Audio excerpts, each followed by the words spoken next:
Bom, muito bem, nós estamos gravando então. Eliane, você pode falar, por favor. Ele levantou a mão novamente aí. Você pode. Você está no mudo, tá, Eliane? Não sei se você está falando. Bom, a hora que você quiser, só comentar. Bom, pessoal, primeiro, boa noite a todos, né? Eu sou o professor Tiago, estou aqui com vocês em algumas disciplinas nesse período. Eu quero inicialmente agradecer a presença de vocês. Todos vocês já conhecem a dinâmica do nosso curso, onde nós temos esse momento presencial, onde nós buscamos mesclar conteúdo, né, do dia a dia, do mercado, do nosso trabalho profissional com o conteúdo acadêmico de vocês. E a gente faz esse bem bolado e sempre sai coisa boa, né?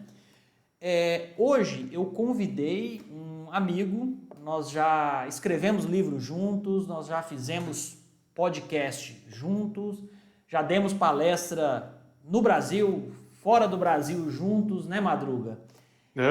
Certamente tem história.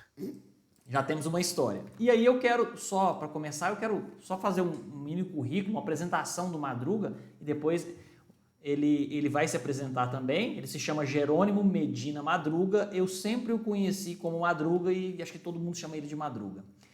Ele possui graduação em Tecnologia em Marketing pelo Centro Universitário de Maringá e graduação em Tecnologia em Análise e Desenvolvimento de Sistemas pelo Centro Universitário de Maringá, o mesmo curso de vocês. E eu também sou formado em Análise e Desenvolvimento de Sistemas, né? É um dos cursos que eu fiz. Atualmente é técnico em Tecnologia da Informação da Universidade Federal de Pelotas. Depois tem que comentar da greve, como é que tá a greve aí também na Federal, viu, Madruga? Uhum. O Madruga, ele está concluindo o mestrado dele. O mestrado dele é em Educação Matemática, também pela Federal de Pelotas. Me deu aqui a notícia boa que até dia 31 de maio ele vai concluir e defender o mestrado. Ele tem especialização em EAD, Novas Tecnologias Educacionais. Ele tem um MBA em Gestão Estratégica e Liderança. Ele tem também docência no ensino médio, técnico e superior. Tem também uma outra especialização em Educação Digital, agora pela Faculdade de São Marcos, e uma especialização em Algoritmos e Estrutura de Dados. Tá? Então ele tem aí essas duas graduações, tem essas 1, 2, 3, 4, 5, 6 especializações. A gente gosta de estudar mesmo, né, Madruga? É desse jeito. Não tem como parar, não. Não tem. E agora ele está concluindo o mestrado e eu não vou nem perguntar, porque eu tenho certeza que ele também vai concluir o doutorado, né? Eu até pensei que hoje você já estaria falando aqui como mestre, mas falta menos de um mês, né, Madruga, para isso acontecer. Sim, Bom, sim. Madruga, como eu fiz o convite para você, eu sempre gosto de levar essa aula bem informal, você fica à vontade para falar, se você quiser apresentar, fica à vontade e você vai ter aí, o tempo que você quiser, né? Mas assim, aproximadamente 40, 50 minutos, um pouco mais, um pouco menos, fica a seu critério. Depois a gente abre para os alunos e alunas também fazerem as perguntas. Tá bom? Então eu vou fechar meu microfone, vou fechar minha câmera, mas eu estou aqui te ouvindo, tá bom? Muito obrigado. Perfeito. Primeiramente, boa noite. Agradecer aí o Thiago pelo convite e dizer que eu fiz meio que no rapidão, assim, que hoje não sobrou muito tempo para construir um diálogo mais profundo sobre, mas é uma área que, invariavelmente, quem vai trabalhar com software, ou até não trabalhando diretamente com software, muitas vezes, tu vai ter que gerenciar, vai ter que ter algum diálogo. Então, fiz alguns slides aqui só para servir mais como um guia da conversa, tá? Mas é um apanhado bem geral e fiquem bem à vontade de interromper a qualquer momento, que eu sempre digo, os slides em si não importam, importa é tudo que vocês conseguirem aproveitar, tá certo? Ah, perfeito, Madruga. Então os meninos podem abrir o microfone, levantar a mão e fazerem perguntas durante sua apresentação. Tá Exatamente. ótimo. Ok, pessoal, então Vamos. fiquem à vontade, podem perguntar. Eu já trabalhei com o Madruga várias vezes, a gente gosta muito desse diálogo, né? Ok. Sim, não, eu acho que é um negócio que é, vamos dizer assim, obrigatório. Senão tu vai empurrando assim, vai, vamos dizer assim, botando goela abaixo o conteúdo e não é a realidade. A realidade que a gente quer é realmente acrescentar para vocês, tá? Bom, vamos ver aqui. Compartilhou, perfeito. Tá.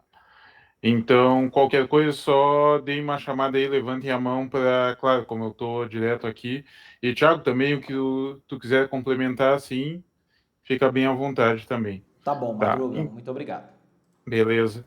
Então, pessoal, tipo, primeira coisa que eu pensei assim, vou falar com o pessoal que tá vendo, tá começando a desbravar essa questão aí da área acadêmica, daqui a pouco ainda não tem tanto contato com o mercado, tá tentando compreender por que ou como, ou talvez, enfim, entender o papel da análise de projeto dentro desse contexto como profissional, tá? Então, primeiramente, a gente tem que pensar exatamente o que seria o projeto e o que seria a análise, tá? O projeto é extremamente bom definir que a gente vai ter diversas possibilidades de indicadores mensuráveis. Ou seja, a gente vai ter ali a questão que ele é temporário e único, vai ter início, meio e fim, vai ter um objetivo claro, tem uma elaboração progressiva e vai ter uma limitação de recursos. Se se algum desses itens for não corresponder à situação onde a pessoa está inserida, daqui a pouco pode ser que não seja um projeto, daqui a pouco é atividade fim, é um comércio, enfim, é o dia a dia, é o suporte, a manutenção, são atividades ali que são cotidianas muitas vezes, então já diferencia um pouco dessa questão de um projeto, e às vezes é muito perto um projeto de algo do cotidiano.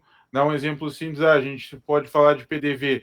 Se eu implementar um PDV, eu estou falando de um projeto porque ele vai ter tempo, vai ter o objetivo claro, elaboração, execução, tempo e recurso limitado, beleza. Mas em questão de operação do PDV, seria uma operação comum de dia a dia. Então, tem coisas que às vezes parecem ou são meio associadas, mas não são. Eu peguei alguns Madruga, exemplos. só Oi. para te interrompendo mesmo, só, né?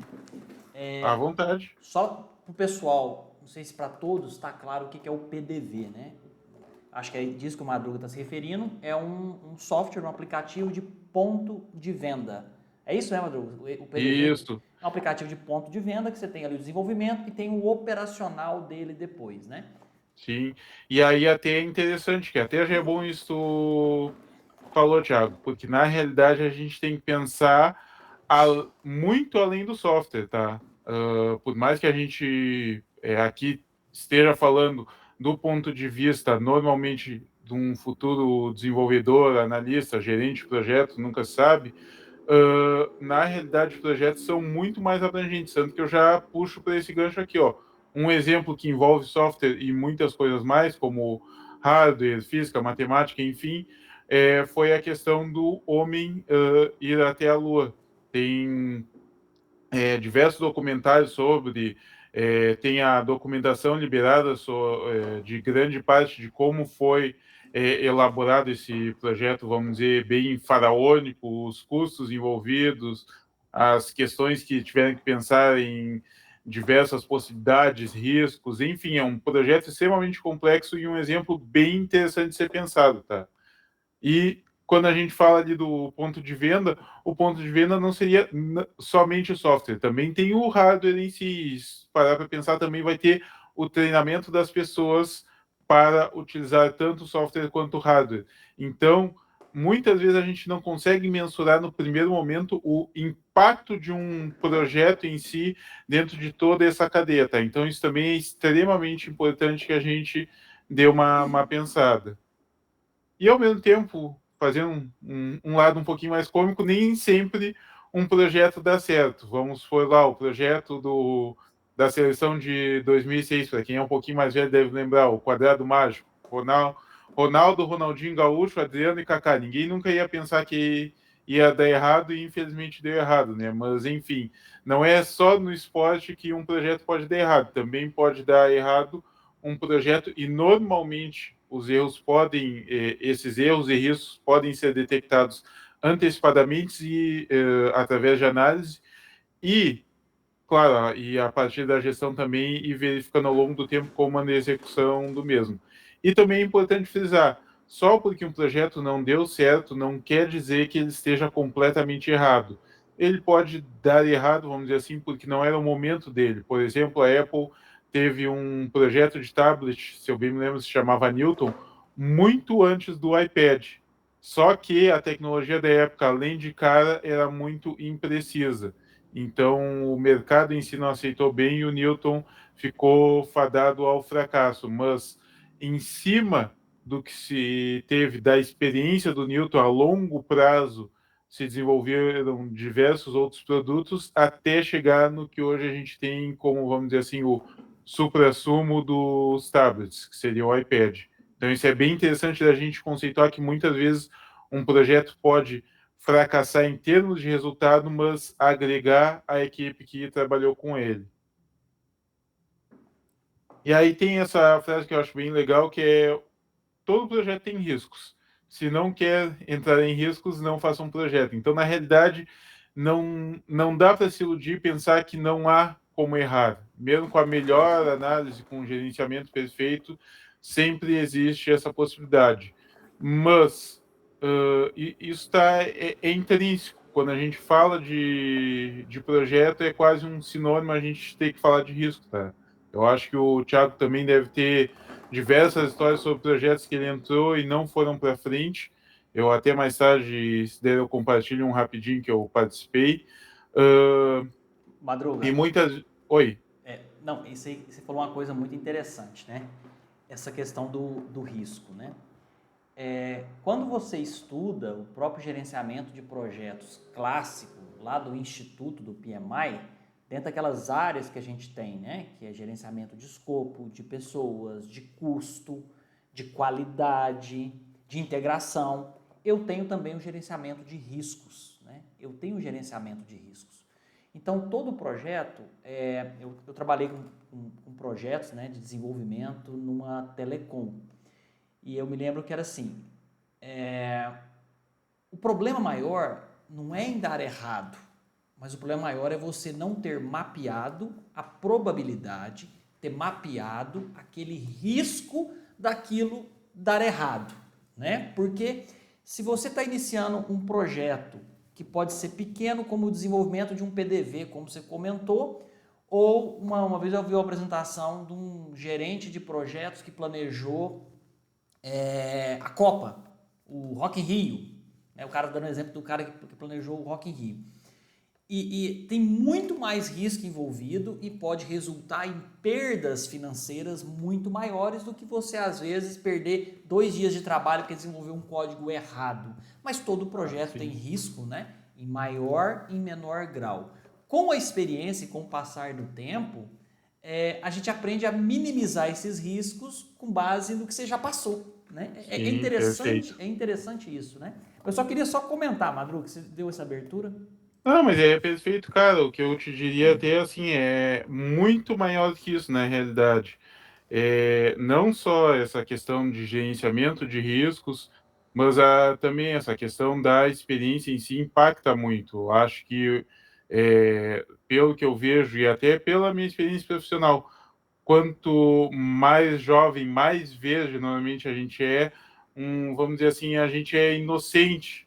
Por mais que tu até tenha noção da teoria por trás do gerenciamento de riscos, a prática e a visão profissional são diferentes. Então, isso é algo que, assim, tanto que a gente pode falar diversas coisas. Eu, outro dia, estava olhando sobre financiamento de startups nos Estados Unidos e como o pessoal estava lançando produtos cada vez mais incompletos. Claro, existe a pressão quando é uma startup pela questão do lucro, por lançar um produto funcional, tudo mais, etc. Mas diversas vezes ótimas ideias acabam sendo esmagadas antes de realmente conseguirem sair do papel. Por quê?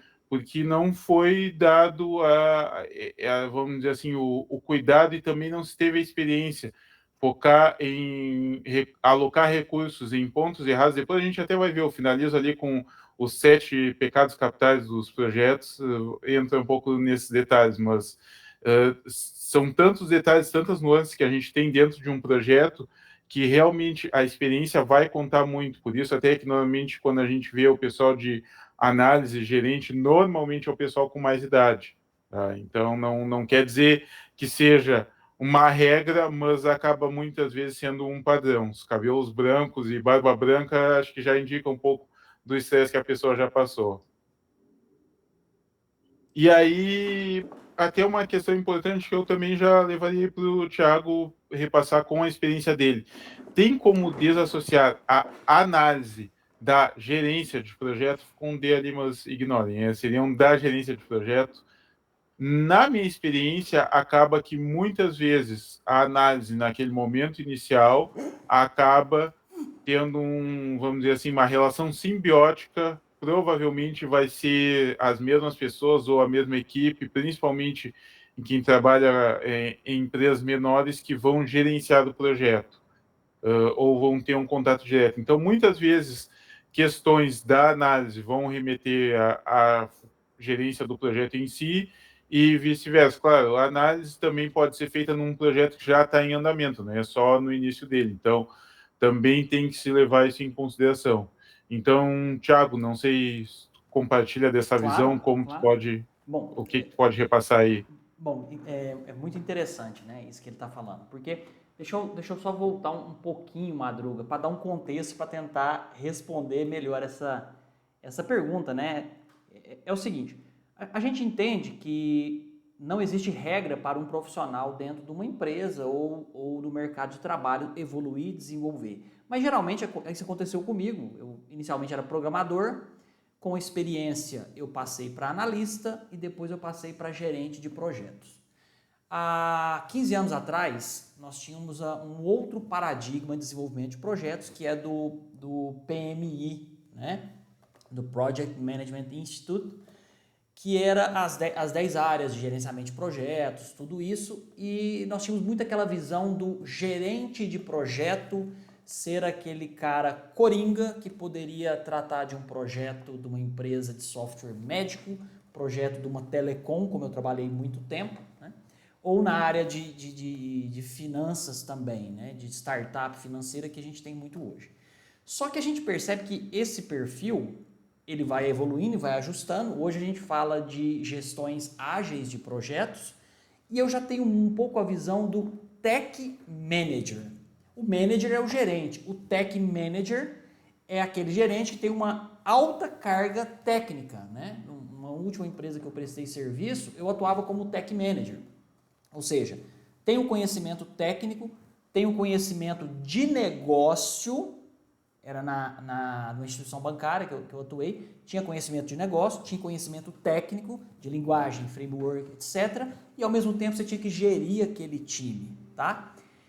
Com base nesse conhecimento e nessa experiência, você não apenas faz o gerenciamento do time, mas você participa ativamente em algumas fases desse projeto. Por exemplo, Discovery. O que é a fase de Discovery? Coloca algumas pessoas na sala, nós temos que fazer uma atualização no cartão de crédito e nós vamos discutir aquilo ali, tanto olhando processos, por exemplo, o caminho do usuário para fazer um upgrade no cartão, como é que aquilo ali vai ser, quanto tecnicamente como que isso acontece. Então, você acaba tendo essa necessidade de ter essa pegada de gerência, de gestor, e também você influencia e ajuda e trabalha na parte de análise, né? Então é interessante que te dá uma visão, que ela é uma visão integrativa, uma visão holística do processo, tá? E não como especialista, mas como generalista. Só que aquele generalista que tem uma carga técnica razoável, né, cara? Então é interessante que quando a gente fala hoje de equipes, né, que uma equipe que está dedicada para fazer determinado projeto, você tem ali profissionais polivalentes e de diferentes, às vezes, áreas e formações, né? Tem muita gente técnica, mas tem também uma pessoa de UX, que nunca programou uma linha de código na vida, mas é UX. Eu posso ter um SRE para atuar ali também. Mas é legal, né? Então, eu não consigo isolar as duas. Eu concordo com você, Madruga, né? A minha visão um pouco é essa, cara. Acho que era isso. Sim. E até complementando isso, tu falou, até me lembro de um. Madruga, o Daniel levantou a mão, então às vezes o Daniel quer fazer Claro. algum comentário antes de você complementar. Daniel, pode abrir seu microfone e falar, por favor. Se quiser abrir a câmera, fica à vontade, tá? Oi, então estão me ouvindo bem? Estamos, Sim, Daniel. A pergunta só é a seguinte, assim, ó, que nem o senhor falou ali, que o senhor primeiro foi programador, depois foi analista, depois foi gerente, né, de projeto. Então, por que que a IMES, né, a escola não começou assim a parte de programação já assim, no primeiro semestre para botar essa matéria mais para frente? Se eles primeiro tem que saber um pouco de programação, querendo ou não. Normalmente as pessoas passam para o programador. Eu estava me perguntando se isso antes disso já. Mas o senhor me mostrou que o senhor foi assim, né? A pessoa primeiro normalmente passa para o programador, para depois se analisa, porque já é um projeto maior, né? Às vezes a pessoa faz um programinha e no projeto já faz coisas maiores, mais programas, né? Um programa maior, mais complicado, mais complexo, com a sua experiência, para depois ser gerente. Também, então, por que a importância dessa matéria ter logo no primeiro semestre? Perfeito, perfeito. Daniel, mas assim, nós tivemos sim essa preocupação, tá? Só para te responder essa dúvida aí, quando eu fui convidado para trabalhar como coordenador do curso, eu peguei uma grade diferente e eu fiz questão, junto com demais professores também do núcleo, né, do NDE, do Núcleo Disciplinar Estruturante, construir de forma gradativa isso daí. Madruga, eu vou pedir sua licença, eu vou compartilhar minha tela, acho que você não precisa cancelar, claro. só que eu quero mostrar isso aqui pro Daniel e para os alunos que eu acho muito importante. Deixa eu ver se eu consigo compartilhar aqui agora, só um Tá. minutinho. Me avisa se precisar interromper, eu interrompo aqui.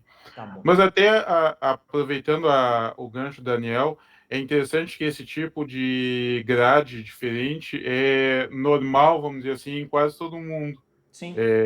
É bem interessante, tipo, eu tive parte da minha formação, apesar de não ter terminado, foi até o que eu brinquei com o Thiago, quando eu passei a minha formação para ele, eu tirei várias coisas que eu não terminei, mas eu tenho 99% de ciência da computação Sim. aqui na UFPEL. E ciência da computação aqui na época também focava muito na parte, não era tanto na parte até de gerência, mas muito na parte de física e matemática antes de focar em programação. Uhum. Então, são abordagens que dependem da finalidade que a instituição tem, a visão em si do profissional que eles vão formar. Isso é bem interessante. Perfeito. Eu compartilhei a tela aqui que eu acho legal. Isso aqui, pessoal, é um rascunho meu, tá? Até por coincidência eu estava trabalhando em algumas coisas aqui da IMES hoje à tarde. Olha só, aqui eu tenho uma divisão em períodos, tá? E essas disciplinas que são verdes são as disciplinas mais específicas do curso. Lembrando que o curso de ADS é um curso que te dá uma formação também, tá? Com um pouco de pegada de negócio. Então, olha só, no primeiro período eu já caio com lógica de programação e algoritmos, que essa é a base. No segundo período, eu tenho duas disciplinas voltadas para desenvolvimento, que é a estrutura de dados, que é uma disciplina que você vai trabalhar com fila, com algoritmo quicksort, bubble sort, etc., árvores binárias, e eu tenho linguagem de programação. Então, eu vou dar continuidade no que eu vi em algoritmo, já trabalhando com Python, que é uma linguagem de programação. E eu tenho SO. SO dá uma visão complementar de arquitetura, porque eu tenho que conhecer o sistema operacional, eu tenho que entender processos, eu tenho que entender acesso a disco, porque quando eu estiver desenvolvendo, isso aí faz parte do meu arcabouço técnico. Ok. No terceiro período, aquilo que eu comecei a falar com linguagem de programação, e eu já vou ter falado ali de orientação a objetos, mas no terceiro período eu vou abusar de POO, de programação orientada a objetos. Então nós vamos ali trabalhar com polimorfismo, com herança, etc. E sempre com aplicação prática. Por exemplo, no segundo período em LP, linguagem de programação, que é que eu vou trabalhar com vocês e sempre trabalhei, a gente tem ali alguns laboratórios, né, voltados para isso. E aí eu tenho outras disciplinas, redes de computadores também é técnica, mas essas de verde são as que eu considero aquelas formativas para o programador. Quando eu chego no quarto período, eu tenho novamente tópicos de programação, ou seja, todo o período, todos os períodos, desde o primeiro até o último, eu tenho programação e eu tenho desenvolvimento. Eu tenho tópicos de programação, que é onde eu vou pegar algoritmos mais complexos, mais puxados, e eu tenho desenvolvimento web, que é um paradigma de desenvolvimento, onde eu vou ter uma abordagem cliente-servidor, por exemplo, eu vou ter ali uma linguagem PHP, que é uma engine que vai funcionar no meu back-end, e eu tenho ali a tríade, né, que é HTML, CSS e JS, para trabalhar na parte do front-end. Só que esse conhecimento foi construído, e eu tenho administração de redes de computadores, que eu reforço tudo que a gente trabalhou com redes, agora atuando muito com Linux. Aí eu tenho qualidade de software, que é muito necessário, a questão do QA, né? E eu tenho no quinto período, novamente, desenvolvimento, agora para dispositivos móveis e computação em nuvem. Tudo hoje roda em cloud, seja Amazon, seja Google Cloud, seja o Azure da Microsoft, seja a nuvem lá do Alibaba, nuvem Oracle, tudo eu rodo em cima de cloud. Então eu vou ter aí nos 5 períodos disciplinas de programação, e coadunando com esse conhecimento eu tenho disciplinas ali acessórias, por exemplo, segurança, porque você já tem que ter ali um amadurecimento para discutir segurança. Como é que eu vou falar de segurança e auditoria sem ter falado de redes? Pra você ter a visão de redes, sem ter falado de sistemas operacionais, para você poder entender os possíveis exploits, né? Então tudo isso foi construído dessa forma. Desculpa, eu perdi o nome do aluno, do colega que fez a pergunta, mas assim... Foi o Daniel. Daniel. Mas sim, Daniel, a gente busca essa questão de linguagem de programação em todos os períodos, tá bom? Deixa eu interromper aqui, mas é isso. Desculpa. Não, eu entendi. Entendi. Não, eu até fiquei empolgado, mas já no segundo semestre aí já tem Python, já tem tem muita coisa, né? Eu gostei. Não, eu só estava me perguntando porque eu achei que, por exemplo, poderia começar com uma linguagem, mas eu vi que no segundo já foca mais nisso. Já gostei, já até tirei print daquela tela daquele seu aquilo ali tá meio bagunçado ali, mas é aquilo ali. Então, Daniel, mas eu achei sua pergunta excelente, cara. Então, obrigado. Assim, eu tive muito essa preocupação, sabe? Porque quando eu cheguei para o curso, eu percebi que a grade estava com uma outra pegada, e eu falei, não, nós temos que ter essa sequência de conhecimentos aí, né? Só o Madruga, o Madruga conversa muito e eu também, já vou te devolver o microfone, Madruga, rapidinho, só para fechar também, que essa dúvida do Daniel foi muito bacana, até para elucidar para os colegas, né? O que eu sempre comento, pessoal, nessa questão aí de programação, e o Madruga fez um curso de ADS, eu também fiz, quando eu fiz eu já era profissional da área, acho que o Madruga também, mas assim...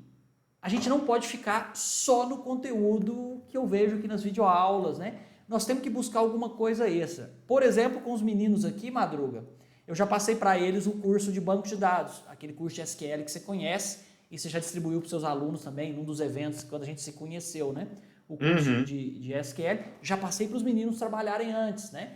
Eu estou aqui com uma sequência de aulas de Python, onde nós trabalhamos até a parte de serviços. Também já estou preparando uma playlist para passar para os meninos. Então, assim, é muito importante a gente buscar coisa extra-aula, né? Porque a gente tem muitas vezes na faculdade o conhecimento científico, acadêmico organizado, mas ele não está assim, não é aquele conhecimento com aquela fluidez e agilidade que o mercado detém, né? Por quê? Porque leva um tempo. O curso de ADS tem uma vantagem muito grande, ele é um curso curto. Então dá para a gente ter mais mobilidade, né? Mas, ó, adorei sua pergunta, espero ter respondido. Madruga, pode pegar o microfone aí. Tranquilo. Eu vou até te deixar uma dica, se me permite, Thiago. Uma das coisas que é interessante é daqui a pouco fazer até um vídeo mostrando essa questão da grade, explicando essas decisões, cronograma, tudo mais, etc. Porque eu me lembro, 1000 anos atrás, quando eu comecei minha segunda graduação, a segunda não completa, porque a primeira eu também não completei. Longa história, seria outra palestra quase. Mas a gente teve uma palestra muito interessante. Quem era o coordenador do curso na época era o professor Gil. Ele sentou com a gente e conversamos durante um dia inteiro, porque todas essas dúvidas que o Daniel falou e que tu esclareceu, mas pode ser que outros alunos venham a ter. Então, para compreender que o profissional em si da área é muito mais que só programação e que programação vai estar conectada com essas diversas áreas, não tem como evitar, vamos dizer assim, é bem mais complexo, tá? Então tem que realmente ver com o olhar de quem já tem a experiência, de quem já vivenciou e sabe onde, vamos dizer, a pedra aperta no sapato. Eu acho que é Cara, uma boa ideia. perfeito. Você me deu uma ótima ideia, que assim, essa apresentação que eu fiz rapidamente aqui pro Daniel, para os meninos, né? Não temos meninas aqui hoje, para os meninos, eu vou depois fazer ela um pouco mais tranquila, comentar cada disciplina, dar ali uma explicação do como que uma liga a outra, para poder passar isso para os alunos. Perfeito, adorei sua sugestão, Madruga. Perfeito. Tá. Então vou mais ou menos agora focar em seguir trabalhando nessa linha de ir questionando e tal, e vou citar dois exemplos. Um vou citar agora e o outro eu vou citar depois. Achei até os links aqui perdidos de um projeto que não deu muito certo, que eu me envolvi muito tempo atrás. Mas, enfim, vamos ir trabalhando as perguntas e construir esse conhecimento, tá?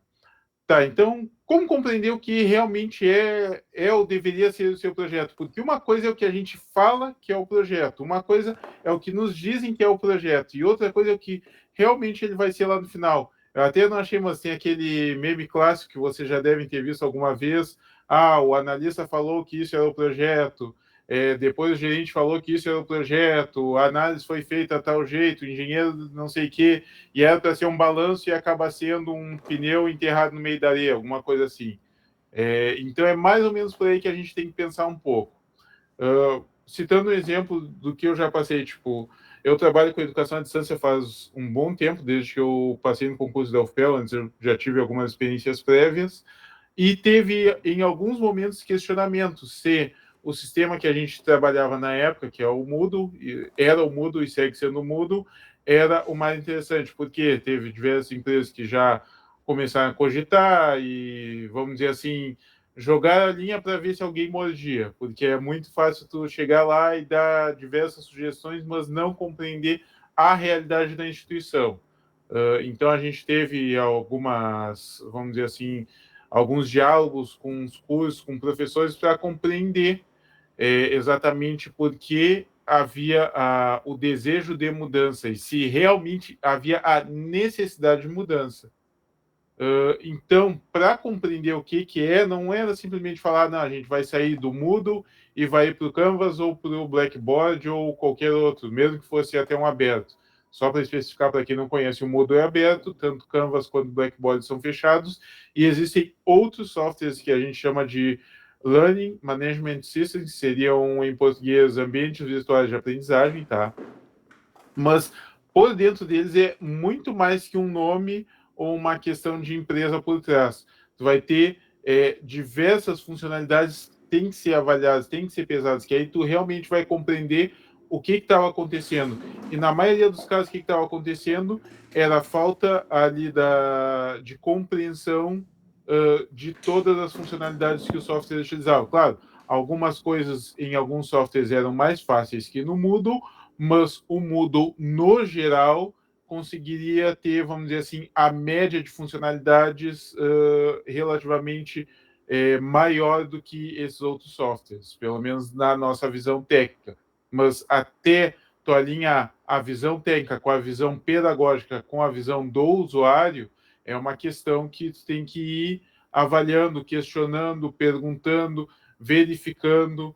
Então, tem diversos pontos que, ao longo desse processo, a gente teve que ir sempre se questionando e repensando a forma como a gente tinha planejado originalmente. E aí, tá, a gente pensou, não, vamos seguir com o Moodle, principalmente pela questão orçamentária, porque o Moodle era gratuito, os outros teria que ter algum investimento por trás. O Moodle, na realidade, não somente é gratuito, mas também é código aberto. Mas, tá, mesmo ele sendo código aberto, sendo gratuito, existe um custo, existe um recurso que deve ser alocado quando a gente está falando em termos de projeto. Isso não é só projeto de software, isso não é só projeto de hardware, todo o projeto vai ter questão de o Homem-Hora, até me lembrei agora, eu acho que eu tinha ali perdido aquele livro clássico da IBM, O mítico do Fred, Homem-Hora. isso, do Fred Brooks, exatamente. Eu tenho a versão traduzida dele, talvez até seja um livro aí para tu já pensar. É que eu acho que ele cai um pouco mais para gerência, não tanto para análise, mas é um livro sensacional, porque ele quebra até uma das regras mais tradicionais que a gente pensa em termos de projetos, que é quanto mais pessoas tiverem, mais, vamos dizer assim, mais homem-hora tiver, mais rápido um projeto será feito. E principalmente quando a gente está falando de software, de hardware, que são projetos complexos, não é um projeto de construir algo que simplesmente vai botar mais pedreiro, mais peão, mais gente ali com a mão na massa. Quando a gente está falando de software, não é assim. E isso é bem Madruga, interessante de se pensar. é interessante o pessoal fazer até um comentário, né? Assim, Uhum. a gestação de uma mãe é 9 meses. Então, se eu tiver, por exemplo, 3 mães, vai conseguir fazer a gestação em 3 meses? Né? Era uma brincadeira que a gente fazia, né, com o exemplo da gestação de uma criança, né? E a gente sabe que não é assim, tem coisas que você não consegue acelerar. Ah, mas se vai levar 4 meses para me entregar, eu estou com a câmera desligada, desculpa. Vai me levar 4 meses para entregar, eu vou dobrar a quantidade de programadores. Cara, e o tempo para o cara entender, se ambientar, se contextualizar? Não existe aquele profissional que no dia 1 já começa a ser produtivo, seja programador, seja designer, seja DBA. Não é assim que a banda toca, né? Então você tem um tempo de adaptação, tem um período e é ok, é assim que funciona. Mas é isso, eu queria comentar. Não, perfeito. Mas é realmente isso, assim, é algo bem complexo. Tem que pensar muito na experiência, como a equipe está trabalhando, enfim. Trabalhar somente com números e sem diálogo, sem uma percepção do ambiente interno e externo é um dos maiores erros que a gente tem em termos de análise e gerenciamento de projeto. E aí, quando a gente começa a pensar em recursos, eu vou citar alguns exemplos conectados a esse processo que eu falei para vocês. Bom, no nosso caso, a gente já tinha o Moodle rodando, mas num primeiro momento, se a gente quiser pensar em Moodle, a gente pensa, tá, tem que instalar. Aí eu vou lá na documentação, vejo aqui, tirei um print rapidinho da documentação. A documentação do Moodle é muito boa, ele tem ali uma visãozinha mais ou menos do que precisa em termos de hardware e software para instalar, preferencialmente Linux, um servidor rodando assim, assim, assado, beleza. Mas existe uma coisa que é, mais uma vez, o ideal e existe o que é a realidade. E esse cálculo, vamos dizer assim, de talvez tu precise disso para rodar o Moodle, é interessante, mas certamente não vai condizer com o que ocorre no dia a dia. E aí vem a questão, como esses recursos também e quais são esses recursos que serão providos. Que uma coisa é esse mundo ideal que está aqui, e outra é o que a gente realmente vai ter acesso. Então, isso é bem interessante, porque aí vem muito também a questão de compreender a questão do benchmarking. Benchmarking é a gente conseguir verificar métricas, e aí pode ser diversos tipos de métricas. A gente pode falar em termos de velocidade de acesso, em termos de consumo de processamento, em termos de memória RAM, isso quando a gente está falando de software, mas a gente poderia pegar métricas do projeto em si, em termos de desenvolvimento de features, enfim, são métricas que a gente consegue mensurar, ou seja, avaliar para compreender exatamente vamos dizer assim, o mínimo que a gente precisaria para ser bem sucedido, tá? E aí tem até algumas histórias curiosas. No início, quando a gente trabalhava com o Moodle, muitas vezes o Moodle ficava no limite em pontos específicos. O que ocorria? A gente tinha a execução de provas dentro do ambiente, que era uma de provas simultâneas dentro do ambiente, que era uma tarefa extremamente específica. Mas o que ocorria? Como era uma das tarefas mais pesadas, principalmente nas versões mais antigas do Moodle, acabava que o sistema arriava, ele chegava no máximo ali de recurso. Então, na época, quando a gente estava ainda nos primórdios da EAD, foi necessário verificar o que estava ocorrendo e procurar soluções. E a gente teve soluções de software, vamos dizer assim, e hardware, que foi procurar maiores investimentos de hardware para manter esse servidor no ar e, ao mesmo tempo, otimizar o software. Na época, não se usava ainda em larga escala, pelo menos, a questão de cachê para PHP no sistema. A gente começou a utilizar e fez algumas modificações no Apache, em outro servidor e no servidor web em si que estava rodando o Moodle na época. A otimização no banco de dados do Postgres começou a ser feita todos os dias. Enfim, teve toda uma série de rotinas que a gente foi verificando que poderia melhorar essa realidade que estava ocorrendo. E, ao mesmo tempo, tem o que eu diria até, já repassando para vocês, um pouquinho do jeitinho brasileiro.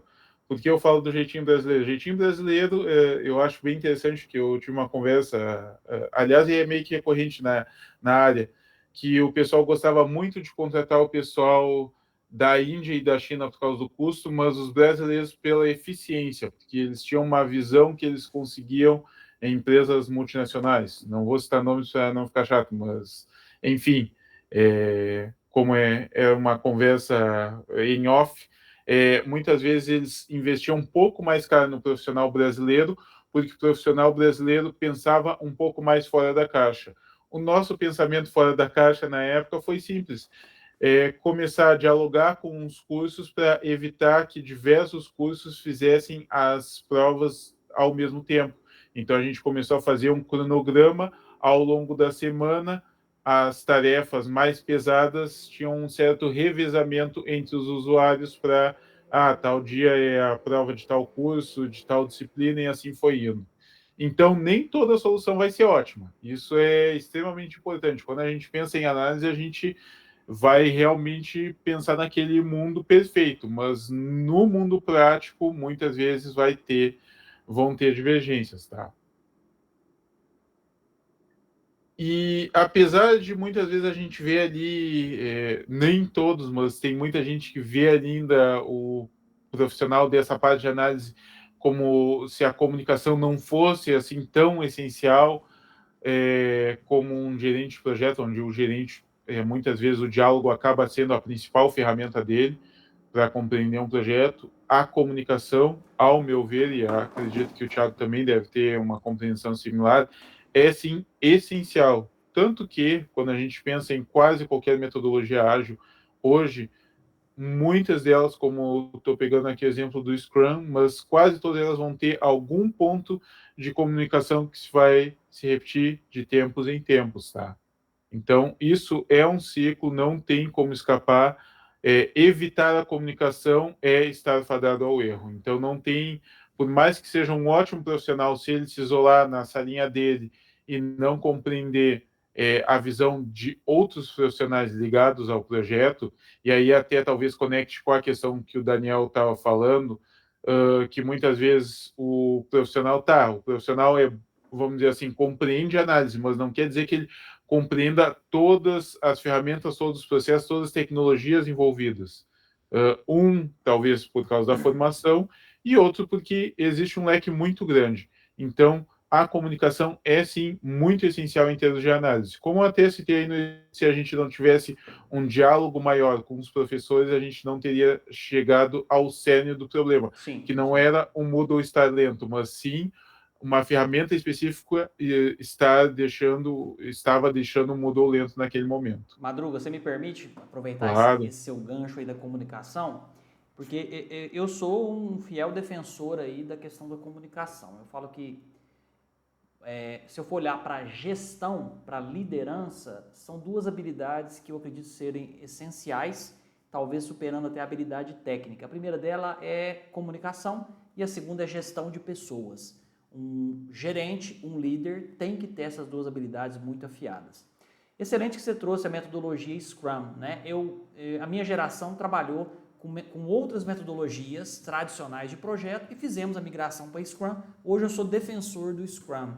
No Instituto Federal do Triângulo Mineiro, onde eu trabalho, eu implantei o Scrum nos times que eu trabalhei, tá?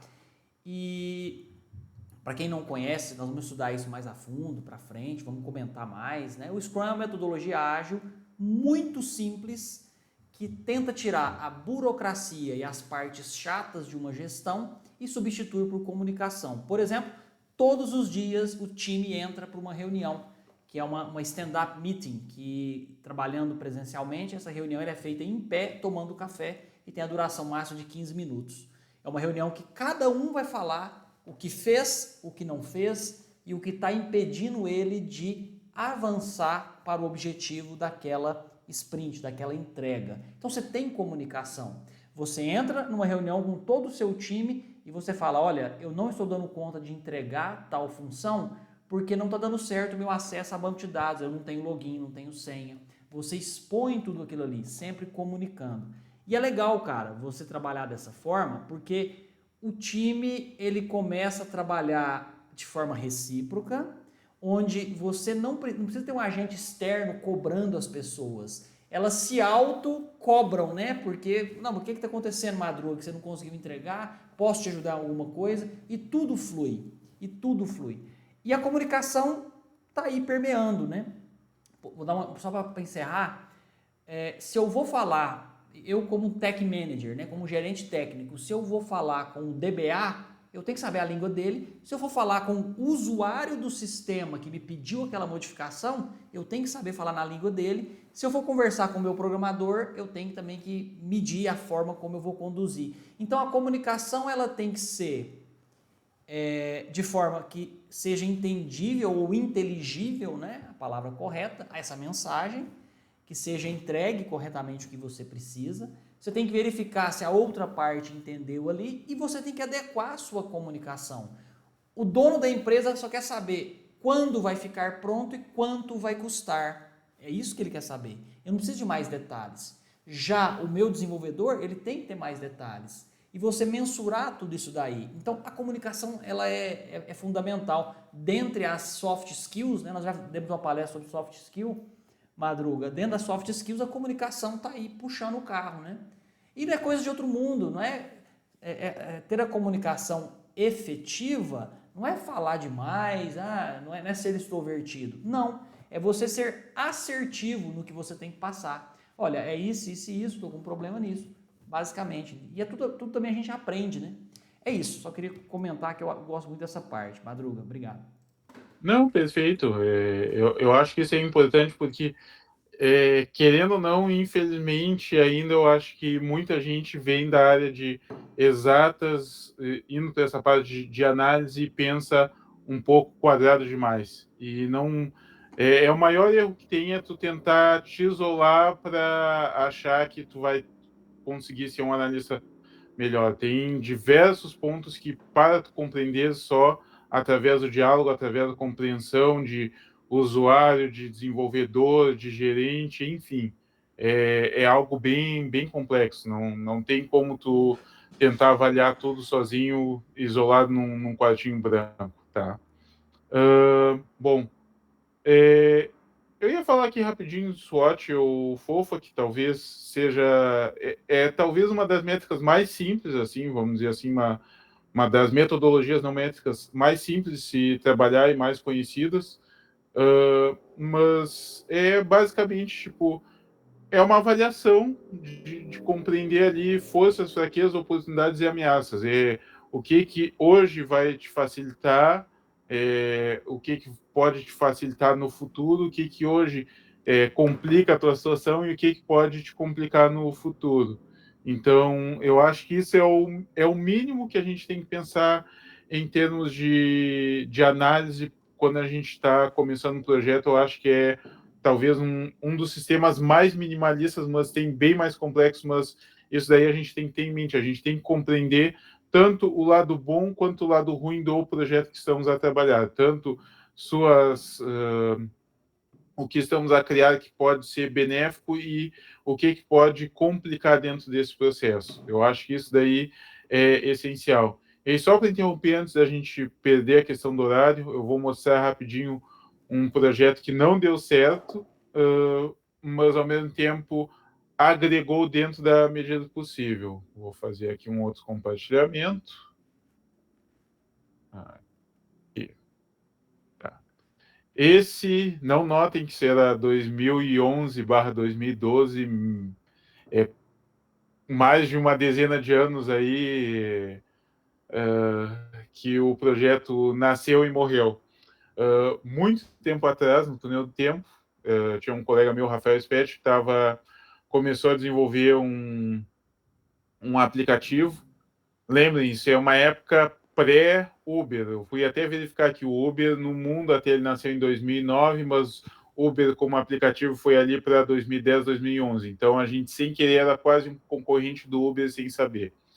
E ele teve a ideia de desenvolver um aplicativo devido a uma dor que ele tinha, vamos dizer assim. Ele era de uma cidade aqui da volta de Pelotas, São Lourenço do Sul, e dependia muito de ônibus. E ônibus aqui na região era uma loucura. Então, compreender quais horários de ônibus, onde ele estaria, tudo mais, etc., com um hardware e um software mínimo e fácil, seria a finalidade do projeto. Mas, claro, a gente era jovem pra caramba, ainda não tinha tanto conhecimento na área, começou a fuçar, enfim. Foi interessante, foi. Ele, principalmente como desenvolvedor principal, conseguiu post na Motorola do Brasil, o pessoal do Jovem Nerd chegou a citar ele, teve entrevista com o pessoal ali de Porto Alegre também, uma rádio, conseguimos aparecer em um ou outro evento também, tivemos convite e tal, mas a gente não tinha nenhuma visão, vamos dizer assim, técnica para, tipo, como a gente vai realmente sustentar esse projeto, o que ele realmente vai fazer, porque, tipo, indicar ali para o usuário, beleza, mas a gente não tinha um fornecedor desse hardware muito específico, então a gente estava quebrando galho fazendo teste com celular Android, que na época não era tão barato assim. Até hoje não é tão barato, mas hoje em dia a gente consegue um Xing Ling multilaser da vida que quebra o galho, poderia significar, vamos dizer assim, que hoje talvez o projeto com poucas modificações tivesse um custo de implementação menor. Então, eram diversas coisas que, por mais que ele fosse um criador e um cara que era bem criativo para a época, tipo, ele desenvolveu o código ali que estava monitorando até a questão de velocidade, que aí tu poderia verificar como o Waze hoje já verifica a questão de engarrafamento e ver quais são os pontos, quais os horários. Então, enfim, muita coisa que hoje a gente vê, parece que tá, mas isso tal coisa já faz. Na época ele tinha feito, a gente tinha feito a questão do aplicativo para Android, que também desenvolvimento mobile na época não era tão popular assim, mas o projeto nunca teve tração, porque a gente não pensou fora do software, a gente só pensou ali no software e na nossa necessidade, mas não globalmente, não porque ele seria adotado, não como ele seria sustentado. Então, por isso que eu digo, às vezes é uma ideia boa, mas a execução e a projeção dela dentro de toda uma realidade é muito mais complexo do que só código. Por isso que eu diria assim, áreas como análise e gerenciamento de projetos vão necessitar de um profissional com uma visão muito mais abrangente. Isso é essencial. E com isso eu vou deixar os slides para o Thiago depois repassar para vocês, basicamente já terminar os 7 pecados capitais de projetos, mas a ideia realmente é repassar isso, que de certa forma... e só para complementar, o Rafael seguiu trabalhando, antes ele trabalhava como vigia num aeroporto aqui de Pelotas, se eu bem me lembro, e ele acabou, por causa desse projeto, virando programador full-time. Então, de certa forma, por mais que a gente tenha errado com o projeto em si, o ganho profissional acabou valendo todos esses erros, vamos dizer assim. Perfeito. Nossa, muito, muito bacana, Madruga. Cara, excelente. Eu vou deixar agora então aqui um momento, se alguém quiser fazer algum comentário, alguma pergunta, e depois eu faço. Com relação aos slides, o que eu vou fazer? Esse vídeo aqui da sua apresentação, eu vou colocar lá no canal, na playlist da IMES, que vou colocar todas as nossas aulas minhas, do professor Flávio, professor Christian também, e junto com o link para baixar a sua apresentação, tá? Para colocar tudo lá. Ô, Daniel, fica à vontade, pode abrir o microfone, tá? À vontade, pode perguntar. Eu acho que eu entendi ali o que faltou naquela época, eu sei que já faz bastante tempo, foi a visão de negócio, principalmente, eu acho, né? Eu estava pensando na necessidade particular de vocês, mas, assim, acho que não pensaram naquela época na visão de negócio, de como que ia funcionar para divulgar isso e como ganhar dinheiro com isso, eu acho, né? Acho que por isso que eu não foi para frente, né? Não, sim, tem várias questões, mas vamos dizer assim, as questões técnicas em termos de implementação a gente já tinha superado nessa altura do projeto, mas as questões realmente de, desenvolvemos a tecnologia, e aí, como vamos utilizar, como vamos monetizar, como vamos sustentar, qual vai ser o modelo de negócio, a gente não chegou a desenvolver, a compreender. Tínhamos algumas ideias meio rasas, mas nenhuma delas vingou, que seria as próprias empresas desenvolverem isso para melhorar o serviço, porque a gente descobriu que, basicamente, como o cara ganha a licitação de ônibus, na época ninguém queria melhorar o sistema de ônibus, afinal, ganhou a licitação, ganhou. Então, não tinham por que eles terem um envolvimento maior, pelo menos a maioria das frotas na época. Hoje em dia já se pensa um pouco diferente, tanto que a maioria das cidades metrópoles e afins tem softwares similares a esse já, mas é uma questão que realmente passou da área técnica, que a gente tinha uma maestria dentro do possível, e faltou na visão de gestão de negócios, que se conecta diretamente com a análise ali de projetos. Se tu não tiver uma visão de negócios junto com a tua visão técnica, tu vai estar fadado ao fracasso, infelizmente. A gente até tinha um cara que fazia um pouquinho do meio campo com a questão de incubadoras, o Halber, também era amigo nosso, mas ainda assim, mesmo ele chegou num ponto que ele conseguiu ajudar até certo ponto. A partir dali, a gente precisaria realmente de uma mentoria de alguém com expertise que trabalhasse essa área ou que a gente corresse atrás para ter esse conhecimento. Interessante. Mas é um projeto que falhou, e projetos falham todos os dias, só que mesmo assim te traz uma carga de aprendizado, né? Então, olha a coincidência, eu estava hoje escutando um podcast, depois eu vou passar para vocês, falando sobre o pioneirismo dos desenvolvedores de jogos no Brasil.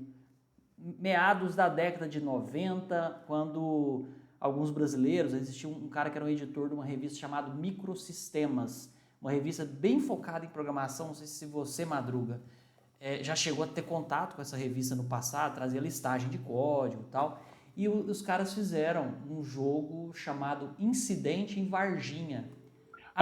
Já ouvi falar. Já ouviu falar, aproveitando quando aconteceu aquele caso, né, da casuística ufológica brasileira aqui em Minas Gerais, né, na cidade de Varginha. E eles fizeram isso daí. E aí contando que foi um projeto que eles fizeram essa primeira etapa, tudo, e não vendeu o que eles queriam, né, mas eles conseguiram emplacar tanto na área de desenvolvimento, de programação e de negócios depois disso.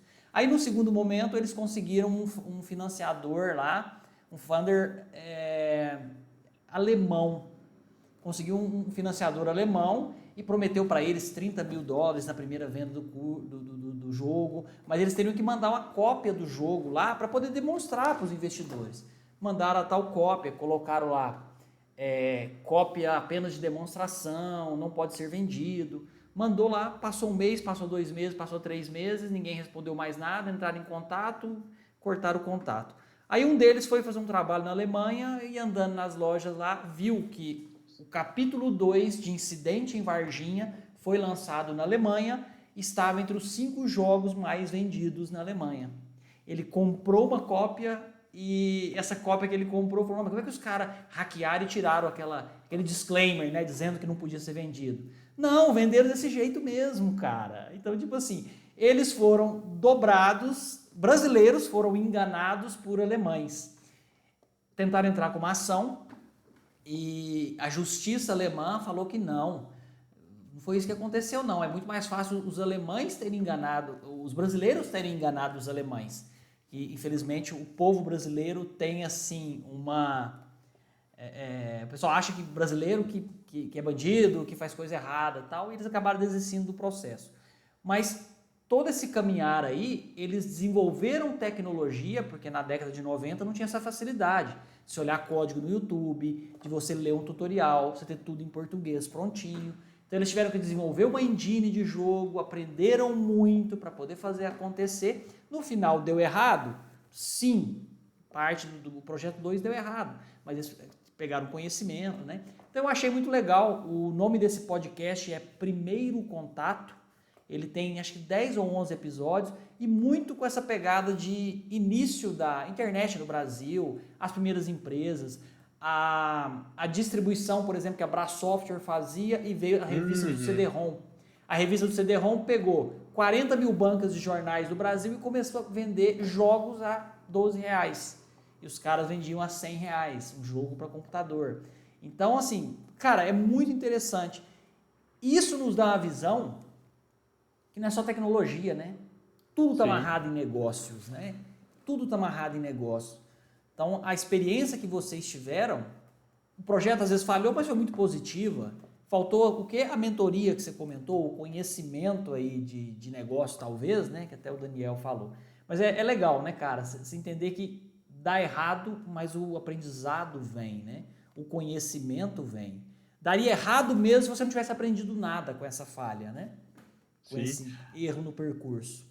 Até nessa pegada que tu falou, tem, não sei se ainda existe, vou até procurar aqui rapidinho, a FeioConf, ou FeioCon também, que é uma conferência só sobre, literalmente, sobre erros. Então, são diversos projetos, startups que o pessoal errava e iam lá e ficavam debatendo isso durante um baita de um tempo. Então, e é interessante isso porque a gente tem uma visão muito linear do mundo.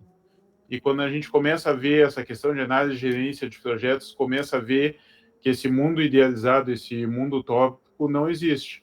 Tu vai ter, todo projeto que tu vai ter algum problema. Alguns são pequenos, outros são muito grandes. Vamos por lá o exemplo do PDV. Tu pode pegar daqui a pouco um PDV pago, tal, mas aí tu vai rodar no computador que tu tem e o parque de computadores que tu tem não roda o software em questão. Dependendo do tamanho do teu parque de computador, tu atualiza e seria, vamos dizer assim, resolvido. Mas isso está falando em termos de uma cadeia de supermercado com diversos computadores. Aí tu já teria que repensar o software, já ia ter que voltar lá para a pranchetinha.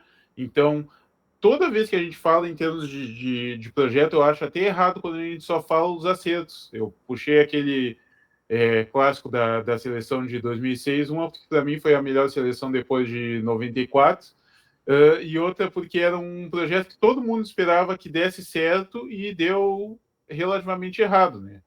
Então, quando a gente para pensar assim que a gente muitas vezes vê só o lado bom de projetos e a gente tem que começar a ver também o lado ruim ou até o lado podre, que algumas vezes não é só errar, algumas vezes é escancaradamente as pessoas fazerem nas coxas, que aí é bem mais complicado.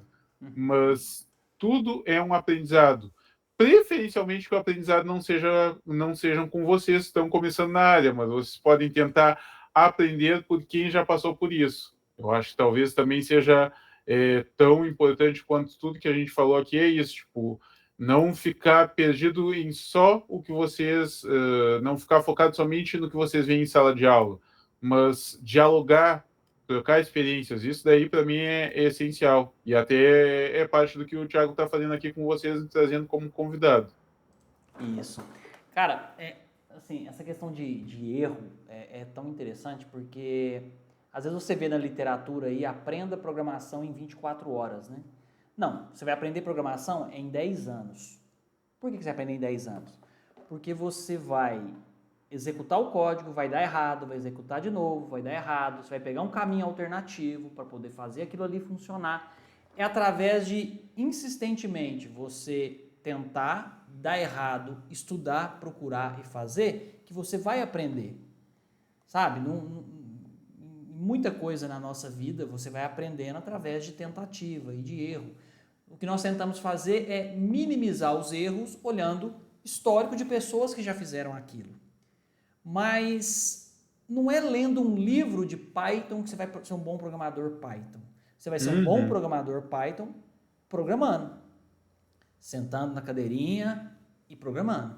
E não é 20 minutinhos. Não, você vai ter que ter um volume de horas tentando fazer as coisas. Quando a gente se prepara para concurso público, nós temos um volume de horas resolvendo questões. E não interessa muito se você está errando ou acertando aquelas questões. Mas você fica bom em resolver questões. E com o tempo, você tende a errar muito menos. Então, com o tempo de programação ou qualquer outra coisa nova que você vai aprender, você começa sempre a evoluir, né? Então, errar pode ser comum, é um adágio comum você falar que a gente aprende errando, mas é real, né? Porque você tem que experimentar fazer e não só ler uma receitinha de bolo. Mas perfeito. Pessoal, Rodrigo, Bianca, Daniel, Adam, Wellerson, acho que alguns aqui chegaram um pouquinho depois. Essa nossa apresentação, essa palestra, aula que o Madruga nos trouxe hoje, falando um pouquinho de análise, falando um pouquinho de projetos, eu já vou salvar, vou colocar à disposição. Embora a nossa turma seja muito grande, nem todos conseguem comparecer, né? Mas muitos depois vêm, as aulas que eu coloco, centenas de visualizações depois, isso é muito importante. Ô Madruga, mais uma vez eu quero agradecer você, depois você vai me passar o seu site, o seu contato ali, link, Twitter, o que você quiser, que eu vou colocar lá também na descrição do vídeo, vou passar para os meninos isso daí, e eu espero que dê certo logo o seu mestrado, você vai defender o seu mestrado em breve, e depois que você defender seu mestrado, a gente pode conversar até de trazê-lo para participar conosco aqui, né? Vai ser muito bom, se der certo para frente, você participar conosco aqui como time de professores da IMES, tá bom? Eu que fico extremamente feliz aí pelo convite. Espero aí que o pessoal tenha pegado algo dentro de tudo que a gente falou, que foi bem abrangente. Tentei não ser muito específico ali, porque também, tipo, não vou querer resumir para vocês um PMBOK, PMI em 1 hora. Sim. Então, acho que mais causos da vida para inspirar um pouco, para o pessoal pensar, porque eu acho que todo mundo deve ter algum nível de projeto, de experiência que deu certo, deu errado, e eu acho que é pegar um pouco dessa experiência e começar a trabalhar em cima, martelar e cada vez refinar mais. Eu acho que talvez seja essa a principal mensagem aí de não desistir sempre e focando em ter resultados cada vez melhores. Perfeito. Bom, então tá bom. Agradeço ao pessoal que pôde participar, muito obrigado. É muito importante vocês participarem com as perguntas de vocês. Daniel hoje participou bastante, muito obrigado. Rodrigo, Bianca, Wellerson e Ada. Estamos à disposição. Eu vou deixar as redes e os contatos do Madruga junto com o vídeo. Assim que renderizar, talvez hoje mesmo, eu vou fazer um atendimento a um aluno agora, às 8h30, mas depois eu volto e já publico o vídeo. O Madruga já me manda, se puder, né? Já me manda a sua apresentação. E é isso. Pessoal, muito obrigado, uma boa noite. Madruga, mais uma vez, brigadão pelo seu apoio. E você sabe que nós temos essa parceria aí já tem alguns anos e vamos continuar assim. Precisando, eu também estou sempre à disposição. Tá bom? Obrigado, pessoal. Boa noite, muito obrigado. Até mais. Valeu, boa noite, tudo de bom.